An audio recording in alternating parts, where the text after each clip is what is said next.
Hello everyone and welcome to my channel, and today I will be reading an Arlecchino listener by me.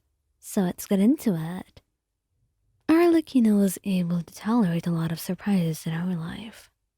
After all, it was her resilience that made her so strong, that made her able to just resist a lot of things, and become the impenetrable person that she is today. But perhaps falling down so badly as to be in love with someone also came with its own set of dangers that she's yet to realize. So, when she sees you sitting on someone else's lap, it is no wonder that she gets that fire in her heart, and it's a sharp, burning feeling that she does not know how to just stop. And you're caught off guard when you feel her eyes on you, her sharp gaze, unyielding as she strides over, her expression betraying a rare hint of anger. Mind telling me why you're sitting there? She asks coolly, glancing pointedly at your current seat on another person's lap and completely disregarding their presence. And you immediately scramble to stand, feeling a blush rise to your cheeks. It wasn't, look, she just wanted to show me something. You stammer, but Arlecchino cuts you off, her voice dangerously calm. Is that so? She folds her arms, looking the other person up and down with thinly veiled disdain. She excuses herself rather quickly, feeling the weight of Arlecchino's gaze, and as soon as she's gone, Arlecchino steps closer to you, her face softening, though a glint of possessiveness remains. You know better than to do that, she murmurs, tilting your chin up to meet her eyes. You're mine, Hyan. No one else should be touching you like that. You smile softly, placing a hand over hers. I know. And listen, it's not the way that you were thinking. I know that it only belonged to you, Arlecchino. My heart is yours. Really. You reassure her, watching as their expression eases, and she asks softly, it is truly absurd. What is? I'm a little bit confused. She smiles softly and looks away. It is incredibly absurd that only you would be able to bring such emotions out of me. Anger and jealousy, they're not something that I feel are good for me. They're a sign of weakness, and I should not succumb to them, but here I am, and it's all because of you. You're the ruin of me, Hyan, she says. And although this is not supposedly good news, you can't help the way your heart flutters at the way she says it.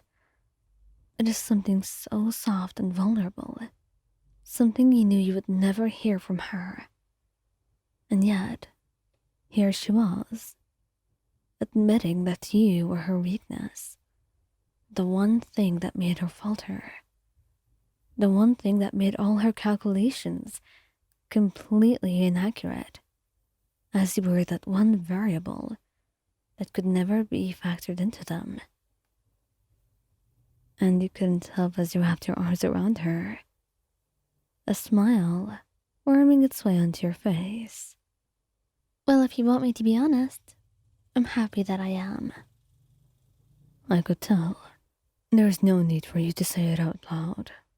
It's truly as embarrassing as it could get, she says, although you could tell she was amused, and she was not really upset about any of this.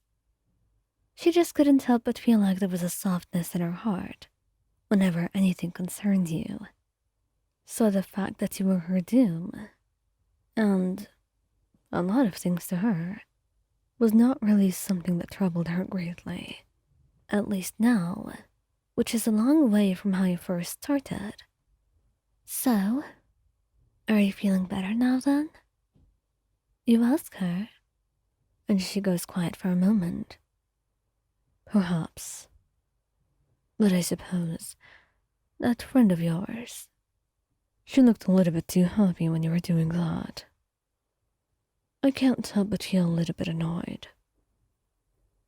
You smile, laughing softly afterward, when you realize that she was truly jealous, the most jealous you've ever seen her. And that's also when you noticed the soft pink on her ears. Was that a blush you were seeing on Arlecchino? It felt nearly impossible, but here it was. You certainly had to be dreaming for all of this to be happening. Well, I suppose maybe she might have been a little bit happy. But I don't really care about what she felt. Do you know why? Why is that? Because I had a plan all along. I wanted your attention, Arlecchino. Every time there's a party, you're always thinking about connections and stuff that I couldn't be bothered to even think about. I want to enjoy this with you. I know we can do a lot of stuff at home together, but this was an event that I wanted to enjoy with you around. So I guess I had to do some things you didn't really expect.